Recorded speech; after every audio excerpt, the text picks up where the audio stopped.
सर्वांना सप्रेम जय भीम। आज नवीन वर्ष आणि 208वा भीमा कोरेगाव शौर्य दिन याबद्दल आपण सर्वांनाच हार्दिक अभिनंदन करतोय।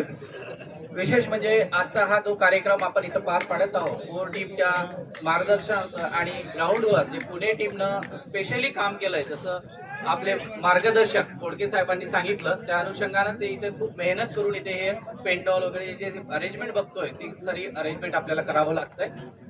तर आपण यावर्षी आपल्या हातामध्ये जे कॅलेंडर बघत आहात, या कॅलेंडरची आयडिया जी आहे ही मागच्या वर्षीपासून आपल्या डोक्यात सुरू होती, पण मागच्या वर्षी आपल्याला करायला थोडासा वेळ हे कमी पडलाय, त्यामुळे तो मागच्या वर्षी आपण हे कॅलेंडर देऊ शकलो नाही आणि तेच कॅलेंडर आपण यावर्षी प्रकाशित केलं। त्यामध्ये छोट्या मोठ्या काही चुका असू शकतात, त्यामध्ये खूप लोकांची मेहनत आहे। तर त्या कॅलेंडरला आपल्या घरामध्ये आपण ठेवा, वाचाल। विशेष म्हणजे ते दिवारवर टांगण्यालायक कॅलेंडर नाही आणि त्यामध्ये खूप साऱ्या छोट्या छोट्या माहिती दिलेल्या आहे, हिस्ट्री दिलेली आहे आणि त्यामधून तुम्हाला जे सैनिकी लाभ असेल ते पण त्यामध्ये प्रदर्शित केलेले आहे आणि प्रत्येक फोटोमध्ये किंवा त्या प्रत्येक लिखाणामधून एक काहीतरी मेसेज राहील, तुमच्या मेमोरेबल राहील असं ते कॅलेंडर आपण प्रदर्शित करण्याचा प्रयत्न केलेला आहे। त्यामधून काही छोट्या मोठ्या चुका झाल्या असतील, काही थोर नेत्यांचे, काही आपले वार हिरोज असतील त्यांचे फोटो वगैरे किंवा त्यांचे बायोग्राफी लिहिल्या नाही गेली, कारण आपण लोकांनी जेवढा मला सपोर्ट करायला पाहिजे होता तेवढा आपल्याकडे सपोर्ट झाला नाही।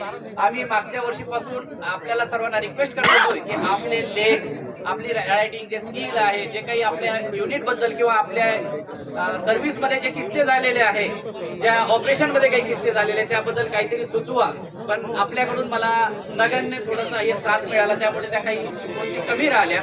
आपण यानंतर पुढल्या वर्षीच्या कॅलेंडर मध्ये या सर्व गोष्टी दूर करूया आणि याही पेक्षा चांगलं नव्यानं कॅलेंडर काढूया, ज्याची शाश्वती देतोय आणि आपण येणारं वार्षिक विशेषांक काढणार आहे महार रेजिमेंटचा। त्यासाठीही आपणास विनंती करतोय की महार रेजिमेंटच्या वार्षिक विशेषांकासाठी आपण आपल्याकडे आपल्या मुलांचे, मुलींचे, आपल्या मिसेसचे जे काही कामं केलेले आहेत, त्यांनी शिक्षण घेतलेलं आहे, त्यांच्याकडून त्या स्किल आहे त्या सर्वांपर्यंत पोहोचायला पाहिजे। त्यासाठी मी